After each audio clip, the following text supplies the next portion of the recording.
Welcome to the Builders Risk Outlook. Now into the second quarter of 2026, residential construction continues to show signs of resilience.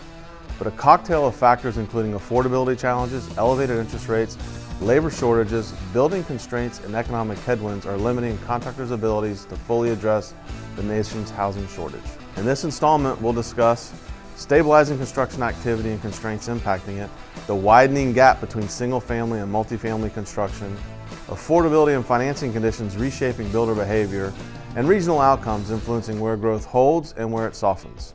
Recent U.S. Census data indicates that overall housing starts have been volatile but relatively stable in early 2026. This January, privately owned housing starts reached a seasonally adjusted rate of roughly 1.49 million units, modestly higher than late 2025 and up year over year compared with January of 25. While that stability is encouraging, the data masks an important divergence within the market. Single-family housing starts have declined modestly this year on a month-to-month basis, while multifamily construction posted stronger gains. This reflects shifting demand patterns and affordability constraints and marks a positive turn from the slowdown caused by post-pandemic supply chain disruption. New residential construction has increasingly tilted toward multifamily housing.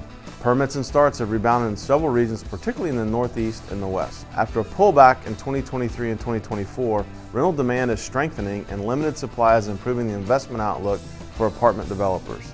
Single-family construction, by contrast, remains more sensitive to mortgage rate movements and buyer sentiment. Affordability remains the primary challenge facing residential construction.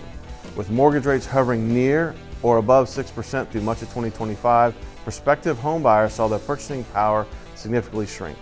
Builders responded by scaling back single-family production, particularly in entry-level price segments. According to the National Association of Home Builders, high financing costs, rising material prices, and persistent labor shortages have combined to suppress housing production and weaken demand. Though underlying housing demand remains strong, these cost pressures make it difficult for builders to deliver homes at an attractive price point for first-time buyers. Regional disparities are further shaping the outcomes. The South, historically the most active region for residential construction, saw notable declines in single-family permits and starts during 2025. This reflects affordability challenges and slowing in migration.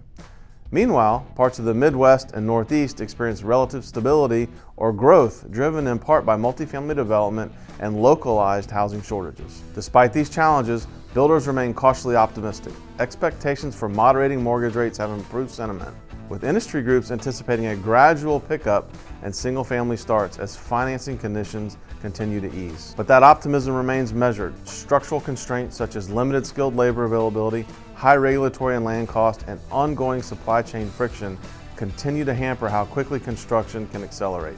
Bottom line, U.S. residential construction is neither in collapse nor fully recovered. Instead, it's adjusting to a new equilibrium defined by higher cost, tighter affordability, and evolving housing preferences. Similar dynamics are playing out across commercial construction, where spending is expected to grow only slightly, about enough to keep pace with inflation, meaning real growth is mostly flat.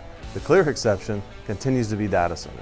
Office and manufacturing construction are expected to continue to decline as vacancy remains high and return to office progress stays uneven, while retail and warehouse construction is largely holding steady after the post-COVID surge. Institutional construction, such as healthcare, education, and recreation, should see modest but steadier growth, largely tied to where new residential development and population growth are occurring. While recent stability highlights resilience, sustained improvements will likely depend on easing financial conditions, efficiency gains in construction, and policy efforts to expand housing supply. Until those forces align, residential construction and subsequent commercial construction are expected to grow unevenly, falling short of what's needed to fully close the nation's housing gap. See you next time.